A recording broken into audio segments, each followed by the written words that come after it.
Hello, everyone, and welcome to Illuminated Movement Astrology. I'm Nikki, your astrologer, here today to talk about Jupiter in Cancer. This transit will be coming up June 9th or the 10th, depending on where you live in the world, and it will stay in Cancer for about a year.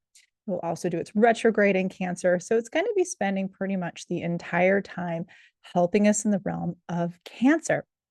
So for this video, I'm going to be looking at it through more of an evolutionary lens, comparing how Jupiter in Cancer is working against the backdrop of Pluto in Aquarius, because it's making kind of funky aspect that's going to throw a little bit of a wrench in the works for how Jupiter would normally show up in Cancer. So let's talk about it. Okay, so Jupiter in Cancer for all 12 of the zodiac signs. We're going to go through Jupiter in Cancer placement as well as how it's relating to your Pluto in Aquarius placement. Okay, so let's take a look at this. We're talking about, again, evolutionary astrology. I work from kind of a synthesis of evolutionary and humanistic astrology. And today I'm focusing more on evolutionary astrology, which has to do a lot with your soul's growth and these big kind of soul level changes and challenges often brought upon by Pluto, both in your natal chart and where Pluto is moving around in the sky at this current time. So, Jupiter in Cancer, let's talk about that first. What the heck does that even mean? So, we're talking about Jupiter being in a sign where it's exalted. Now, when signs or planets are in signs that are exalted, excuse me, they're like an honored guest. So they're really happy there. They're being treated well. Life is luxurious. They're going to show up kind of in their best way in a very, not even just familiar way, but like an elevated kind of way. That's why it's exalted versus a planet who's, let's say, in not a great place, in fall or in detriment. It's like a planet that's been dropped off in the middle of somewhere that's totally unfamiliar and they don't speak the language. Right? They're going to have to work a little differently, a little harder to make the communication work, to get around, to figure things out. Right? So, what's nice about Jupiter and Cancer here, and I really love this placement against the backdrop of everything else that's happening in 2025, 2026, is we're talking about Jupiter expressing itself through emotional expansion, through familial bonds, through intuitive knowing, and a profound connection to home. That is both the home that you live in, that you dwell in, and the home within you, in your body, right? Because remember, Cancer, the crab, the shell is the crab's home. We're talking also about our roots, our foundation, and what gives us nurturing, what makes us feel emotionally connected and lit up. Okay. We're talking about Jupiter healing through belonging, empathy, and the restoration of inner safety. And that restoration from inner safety is really coming as a direct response to the Pluto and Capricorn era that we'd finished at the end of 2024. If you remember, Pluto was in Capricorn starting in 2008, dismantled systems and structures and things that we thought we could rely on. Ooh, it's been a lot. It's moved on into Aquarius. It's not going to go back into Capricorn anymore, but we still have some of that residue left over. Cancer is the opposite sign to Capricorn. So Jupiter coming in here, especially in its place where it feels so alive and elevated, is part of that healing response to the last 15-ish years. So in Cancer, the planet of Jupiter expands inner emotional life, empathy, and the search for belonging. Okay. Many of us through that Pluto and Capricorn era, especially from 2020 onward, really found a sense of what felt like roots, what felt like home, what felt like structures, all those kinds of things being, in a sense, dismantled and pulled apart. And that's been difficult, especially if you have a lot of planets in Cancer. You would have really felt this one significantly because Pluto would be opposing all those planets, creating this big tug of war. So now we're talking about going inward, having nurturing that's focused on integrating emotional sensitivity, which is Cancer, the broader understanding of the human condition, with a broader knowledge, broader learning. Okay, those are all Jupiter things. So we're being asked to really create and carve out a new path based on what we're emotionally invested in now. What is personally fulfilling now that we can nurture and that we can grow into something secure and sustainable? Okay, remember, Cancer is a cardinal sign, and all four of the cardinal signs initiate things. They bring newness into our world, wherever they happen to be in our chart. So we're charting a new course in so many senses throughout 2025 and 2026. It's full of just huge new shifts. So here's where things get tricky, because of course they have to be tricky, right? Life just goes that way most of the time. So, all right, we're talking about Jupiter in Cancer making an uncomfortable aspect to where Pluto is now, Pluto in Aquarius. And when we're talking about this particular uncomfortable aspect, it's called a quincunx, and I'll talk a little bit more about that in a second. We're talking about tension. We're talking about awkwardness, things that are mismatched. Okay, like they really don't get each other at all. There's not a lot in common, if anything. So let's talk about Pluto and Aquarius just quickly. I've talked about this a lot more in other videos, but I'll just do it briefly for those of you who may be new or interested in kind of just recapping where we're at with this Pluto and Aquarius energy. So Pluto and Aquarius, we're talking about dismantling things, specifically systems of technology, the collective in a broad sense, the collective of humanity, right? It could be collectives that we belong to, like teams or organizations, our friend groups, those types of things. We're talking about future ideologies. And Pluto is really asking us to question what it means to be human, particularly now that we have all this transhuman ideology, I guess, for lack of a better word, coming up. We have this precipice of, at least in as far as we know that we have recorded history, this has never been done before. If it has, it's so long ago that we don't have any written records of it at this point, fusing technology and humanity. And so there's a lot that's going on that is transpersonal, meaning beyond just the person, but also transhuman. Okay. It's electrifying, it's fast moving, it's very cerebral, it's very much about what we know, and it's often cool and detached. And why is that? Well, because Aquarius in the northern hemisphere is when the sun is the furthest away from the earth. So it's the time of year, or it used to be the time of year, where we feel the coldest, right? Where we don't have a lot of that warmth from the sun's energy. That's why Aquarius also opposes Leo. Okay, and Leo is all about the sun. That's its ruling planet, right? It's about shining and getting attention and recognition and inner child and all those kinds of things. And Aquarius, in many ways, is the opposite. It's about, well, yeah, you're special, but you're just as special as everyone else. And what can we give back to humanity? And it's not just about the singular creative process anymore. So there's a lot of tension going on already with Pluto being in Aquarius in general. So with Pluto, this planet of change and transformation and non-negotiable shifts, things that feel like they're going to happen beyond our control, but nevertheless are completely and utterly important for our soul's evolution. Okay.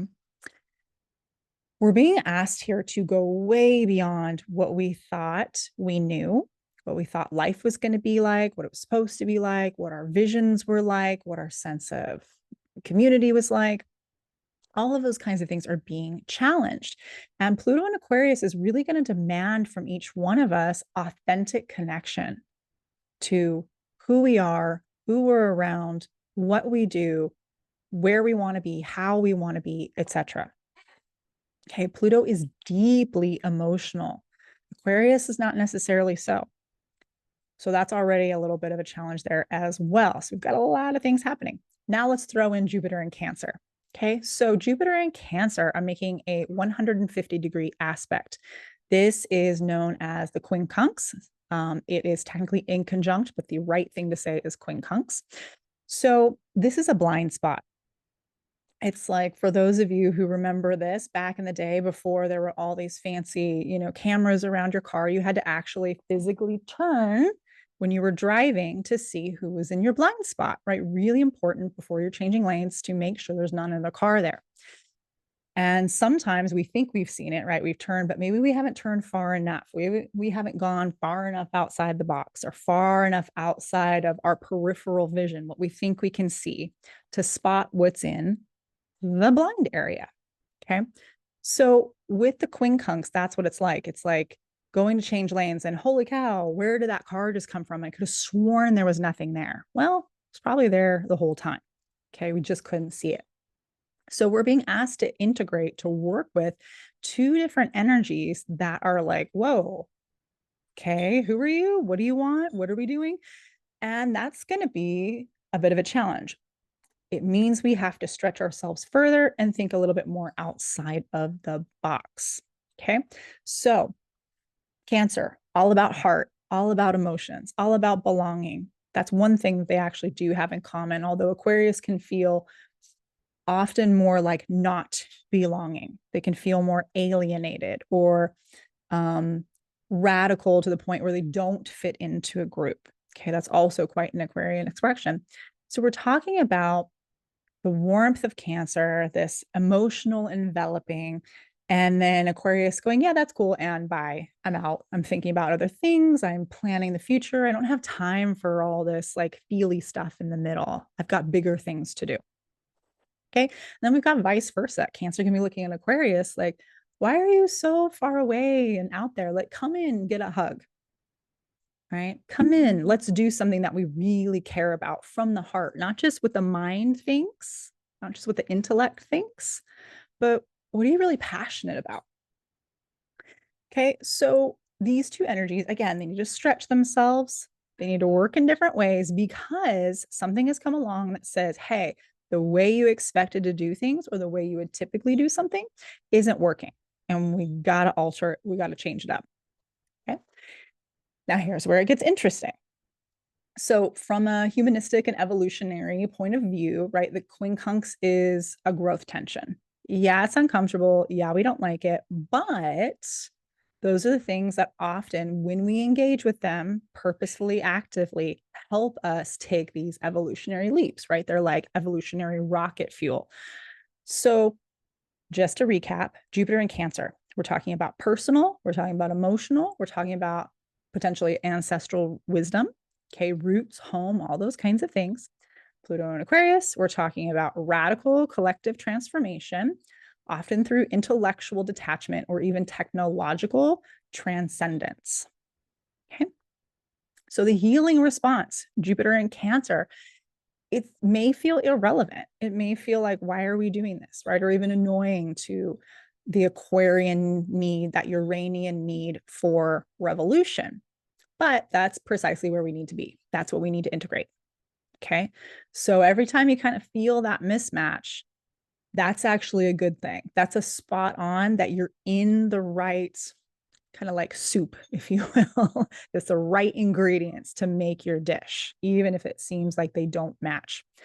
So we're talking about some of the possibilities here. This is in a general sense. We're talking about humanizing the revolution, which I think is so needed in every way possible. Jupiter in Cancer can kind of soften a little bit this abstract, like thoughts over feelings, science over spirituality, that kind of thing. It can kind of soften it a little bit and say, yes, we need to progress. Yes, we need advanced technologies, especially healing technologies or things like that. But it also needs to come from the soul. It also needs to be human related. It also needs to be driven from the heart. Okay. Because if we do things without heart, without soul, without humanity, and if we do that too much, we're kind of effed, right? So we don't want to go there. Another possibility here in a general sense is nurturing the future, right? Cancer cares about things. It cares about the stuff that matters to it, things that are vulnerable. It protects it, it envelops it. And it says, I'm not going to let outside stuff come in and interfere and mess with the things that I care about. So I have those big claws, right? And they will use them. You know, cancers in your life, they'll use their claws if you come in and you start messing with the stuff that they care about.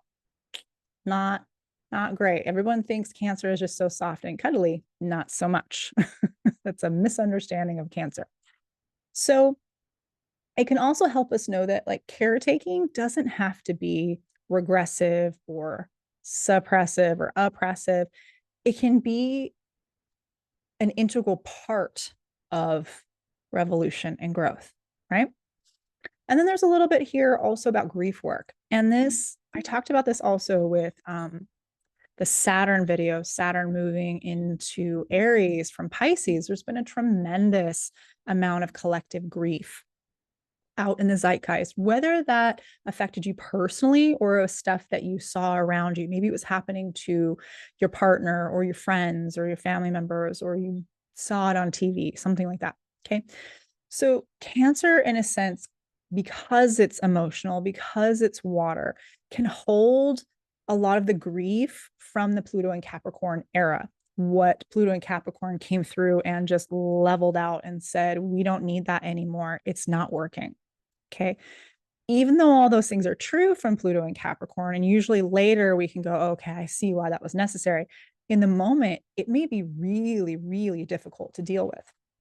And so Cancer is where we can come back home to the heart and process that, process the memory, the emotions, metabolize it, move it through so that we can feel what's being lost, not just intellectualize it, not just bypass it, but hopefully also do something with it, use it as the fuel to create something new for the future. Because remember, Cancer is initiating its cardinal. It wants to do something new. It's bringing something new into being, but it's going to do it through the lens of the past, taking what we've already done, what we've lost, what we've moved on, and using that as fuel to move forward. So that's an important piece there. Okay, so now let's talk about the houses, how this is going to be a little bit more personalized for you. First house. This is for my Cancer risings out there, my dear Cancer risings who have been through it the last 15 years with Pluto opposing their first house or their Cancer planets. So with this transit, we're talking about embodying emotional authenticity. Okay. So your evolutionary gateway, the threshold to step over, is your soul is currently being pulled towards self-reclamation through emotional honesty and instinctual presence. You're asked to expand into vulnerability and to feel safe in your own skin.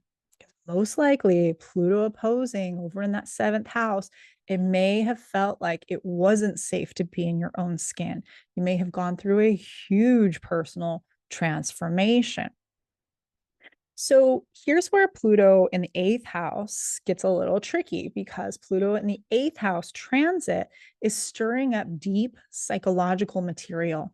Okay, we're talking early life entanglements, betrayals, power struggles, family stories, potentially things that are surfacing now through other people or through hidden undercurrents.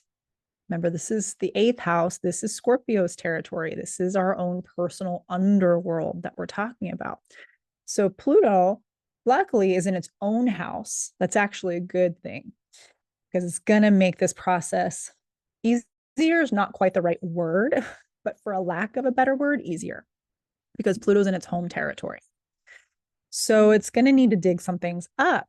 Now, the dynamic here between Jupiter in the first house in Cancer and that awkward angle to Pluto in Aquarius in the eighth house is there's a misfit here, a misfire between healing our self, right? The first house is the self, doing that work, and the pull to get emotionally enmeshed with the collective, whether it's collective trauma, whether it's psychic intensity, whether it's relationships, relational plays and ways of being that have been detached, that have been negating of the self in some way. Okay. So here's your reflection. Here's the growth question for you is, can you claim your emotional sovereignty without cutting off from the deeper transformational work that's being demanded of you? That's your challenge, my first house Cancer rising. Good luck with that. It's going to be a lot, but it's going to be good. All right. Second house, my Gemini risings. So we're talking about Jupiter and Cancer being in your second house and Pluto and Aquarius being in your ninth house. So your evolutionary gateway here is you're invited to expand your self-worth and your values through emotional nourishment, safety, and inner resourcing. But where it gets tricky is Pluto is in the ninth house now, and that's radically reshaping your worldview. Your beliefs may be collapsing, your past ideologies are falling away, and the shift in the collective is challenging your moral compass. The things that you thought you knew, right? The things that you thought you could rely on are shifting. So now what? Here's the dynamic of the transit. Talking about you're growing a new shell while the security of your understanding is splitting open. So the reflection question here, your growth edge is what parts of your philosophy must shift so that your values can truly reflect what emotionally matters to you now. That's your challenge here, my second house. Third house, Taurus rising.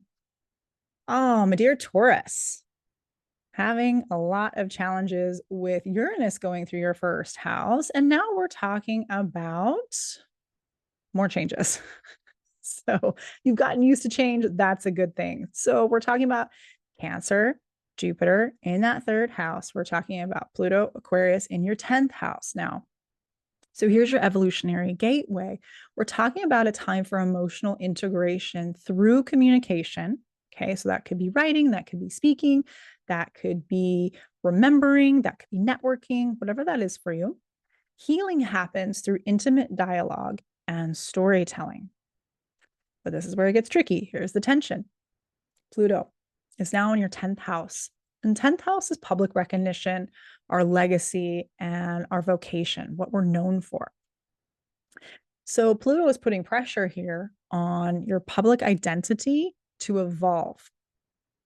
So this may bring up early life patterns of control, performance anxiety, feeling the need to perform, being suppressed. That might be coming up through authority figures or social roles, possibly even your career. Okay. So, what's the dynamic here in this transit? We're talking about the discomfort between wanting to speak from your heart with softness and also being asked to show up in a system that's demanding you be cool, calm, and collected and detached. Okay. Possibly with power struggles as well. And you're like, can we not? Okay. So, the reflection, the growth edge here is how can you share your truth without repeating the roles that once left you feeling alienated? That is for my beautiful Taurus risings. All right, fourth house, Aries rising. So we're talking about expanding your roots and transforming your vision. Your evolutionary gateway is you're being drawn inward at this time towards ancestral memory, inner emotional security, could even be your actual home, okay, where you live, and the deep nourishment of solitude or family connection or getting back to feeling like home restores you in some way. Where it gets tricky is that Pluto is uprooting your collective landscape. So we're, again, 11th house, we're talking about friends, networks, the groups you belong to, your plans for the future. Those things may be crumbling or being stripped away or mutating into something really unfamiliar, right? A familiar shape, place, escape. So here's the dynamic of this transit. You're being called to build a sanctuary while the outside world you thought you belonged to is radically altering. It's actually a really important dynamic there. Getting your inner emotional security so that all the changes that are showing up in your outer world don't completely rock you off course. Okay. So here's the reflection question for you. This is your growth moment. Can you remain emotionally rooted while allowing your inner vision of the future and who walks with you in it to transform completely. That's for my courageous Aries risings. Fifth house, my sensitive Pisces risings. You're going through a creative emotional rebirth during this transit. And your evolutionary gateway is being invited to rediscover joy as medicine. That your creative self-expression, emotional play, getting in touch with your inner child, even romantic, maybe you need to take a little bit more risks in your life, whether that's romantically or otherwise, being open to that can feel like acts of healing, can really feed you emotionally at this time because Jupiter is in your fifth house in Cancer and Pluto is going through your 12th. So that Pluto in the 12th is where it gets a little tricky because Pluto there is going to be unearthing ancient material.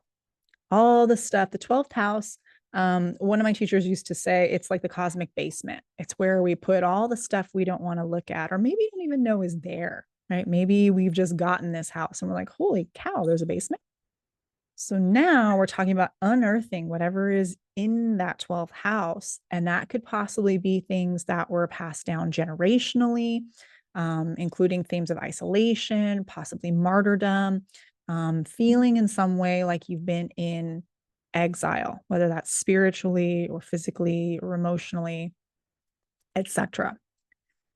So here's the dynamic of this transit is there's a dissonance, and it's between the desire to shine and the soul work that's happening behind the shadows.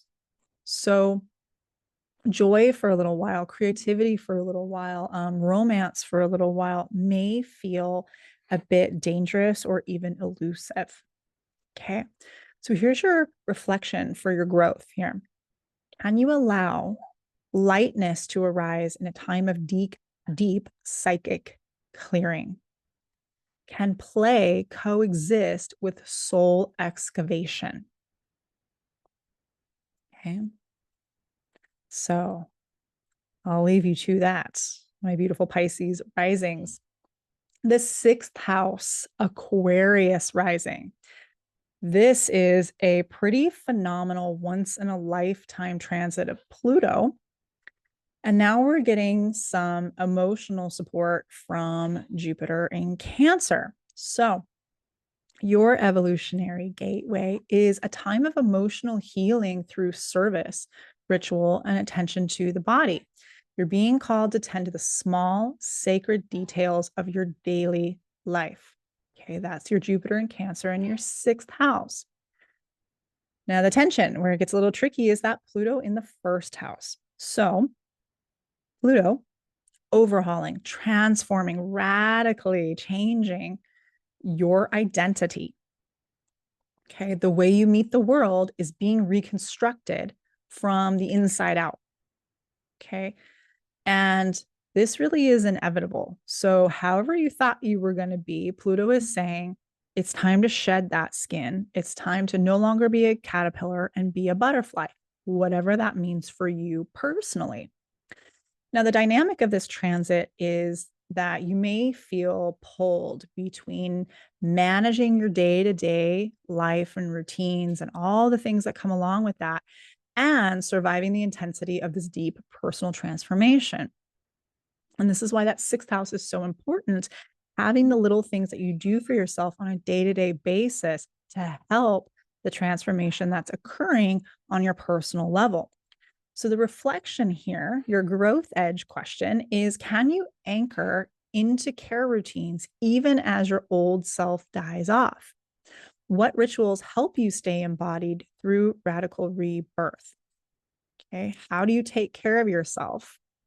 How do you take care of that caterpillar when it's turning into the butterfly? Okay. All right, my seventh house, Capricorn risings. Well, you have just gone through what the sixth house is about to go through. Talking about Pluto, having already gone through your first house from 2008 to 2024, radically altering who you were in some way. So now we're talking about Pluto being in your second house in Aquarius and Jupiter being in the seventh house, your house of relationships. So this is emotional growth here through relationship. It's more relationships. You thought you were done with relationships? Nope. Here it is again. So your evolutionary gateway is you're being asked to grow through emotional connection by seeking soul level relationships that feel safe, nurturing, and deeply reciprocal. The tension. Here's the challenging part is Pluto in the second is radically transforming your sense of security, of worth, of your inner resources. Whatever old survival strategies you had, especially ones that were based on what others want or is socially acceptable or keeps you connected to the group in some way or not connected, that could also be a possibility here. That's disintegrating. That's changing. Pluto is saying whatever is not working here in terms of your inner resources, your inner value, how you connect to that is going to get dug up. So the transit dynamic here is the desire for deep connection that may clash with this simultaneous evolutionary need to stop defining your value through others. Right? You see how that's a little challenging there? So we need other people. There's going to be emotional growth and healing through them. And you can't define your worth either way, whether that's identified as the rebel or the outsider or someone who's always doing what the group needs to please them, to fit in, to get yours, right? That's got to go.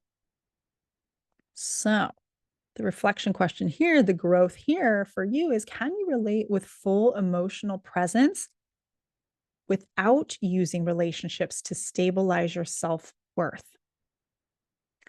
So that's for my beautiful 7th house, my Capricorn risings. 8th house, Sagittarius rising. All right, here we are talking about emotional reconnection and rewiring the mind. So we've got Jupiter in Cancer in that 8th house and Pluto in Aquarius in the 3rd house. So the Jupiter in Cancer, the evolutionary gateway here, is saying you're being pulled into deep emotional merging, intimacy, trust, and transformation through vulnerability. So this is a time for shedding skins. Okay. Now here's the tricky part.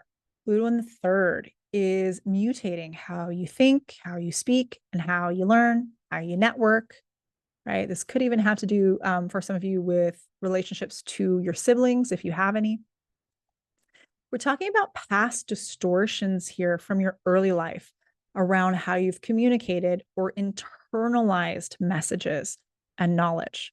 Okay, those things that are no longer serving you, Pluto is going to break open and clear away.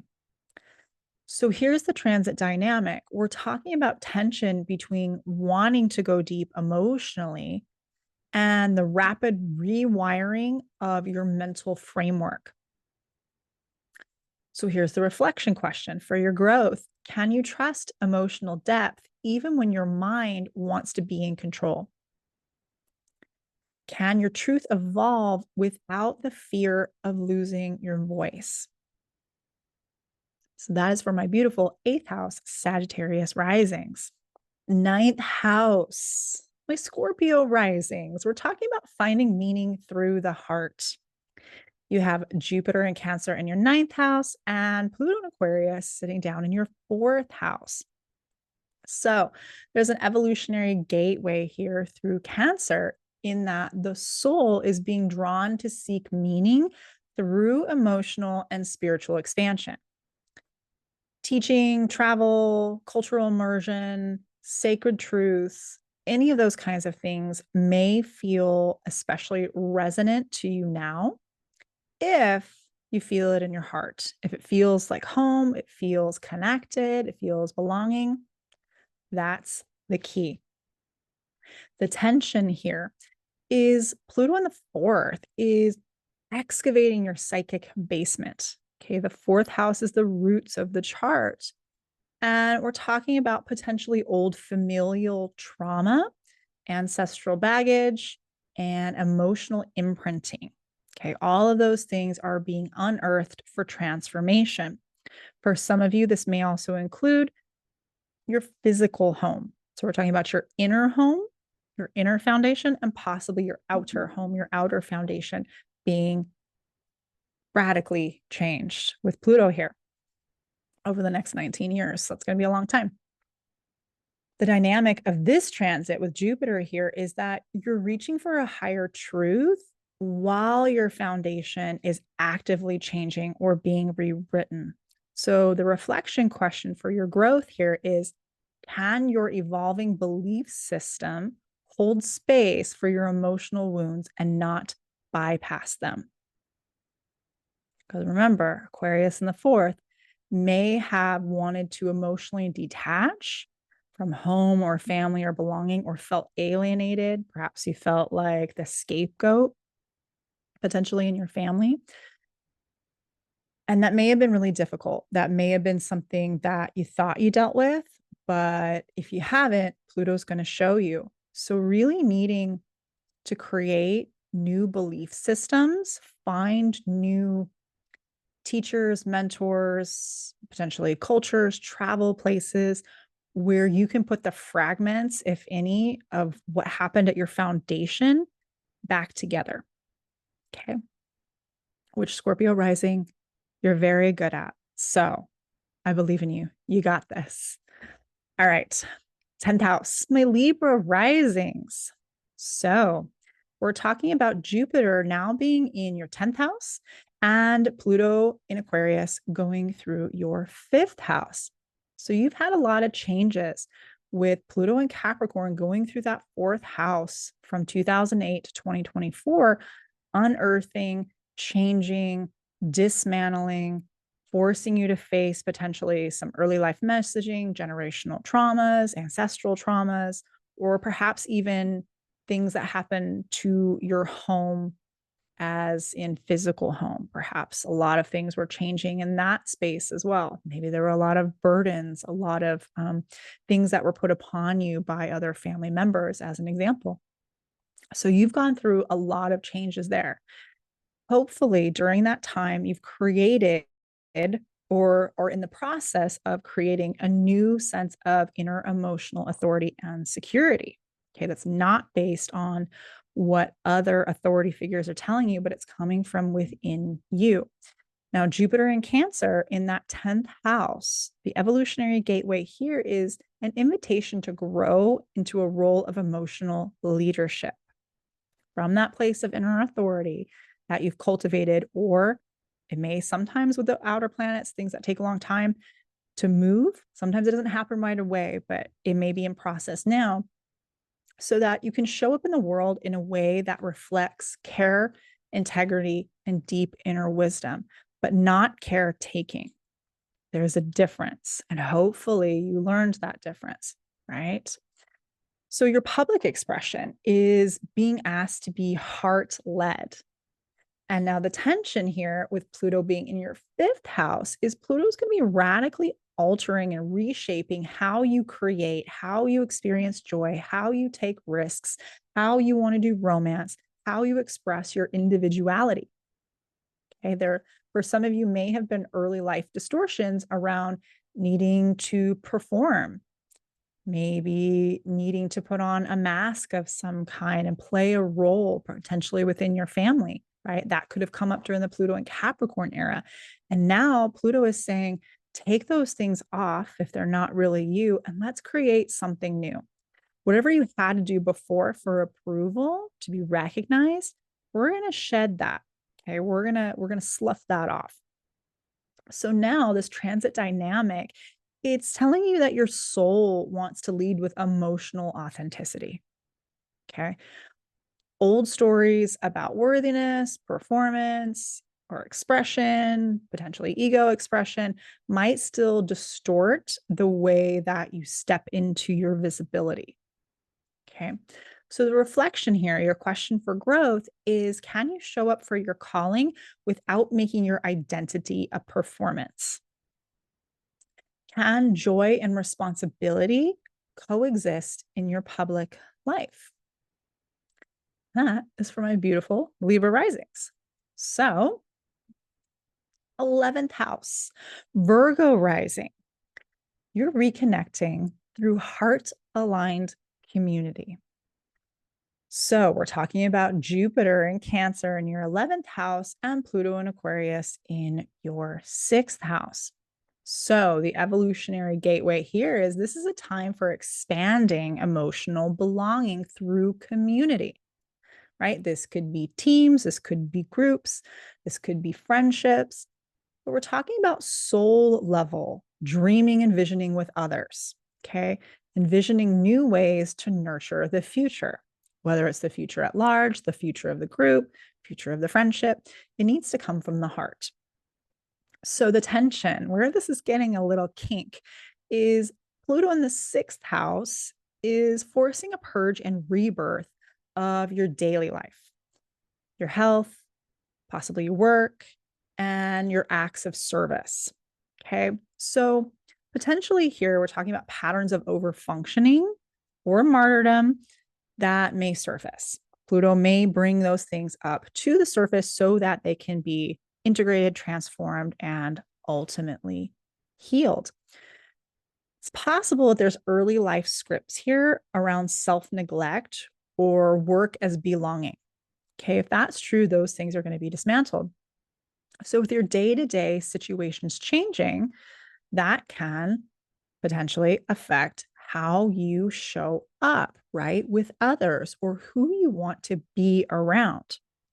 So the transit dynamic here is the desire to care for the collective can feel at odds with the pressure to heal and rebuild your daily systems of care.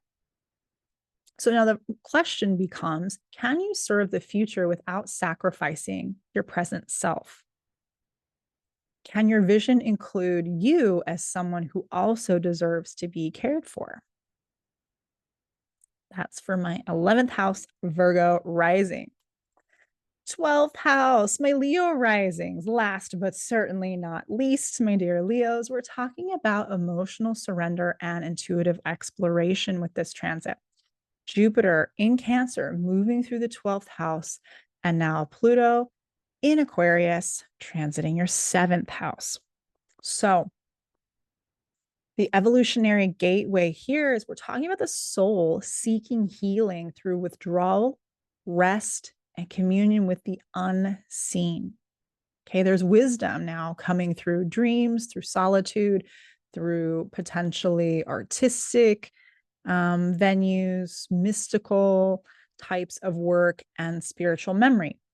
But there's some tension here because Pluto is in your 7th house now. And in the 7th house, Pluto is excavating your relationship dynamics. So we could be talking about early dynamics of power imbalance, of projection, abandonment, feeling alienated.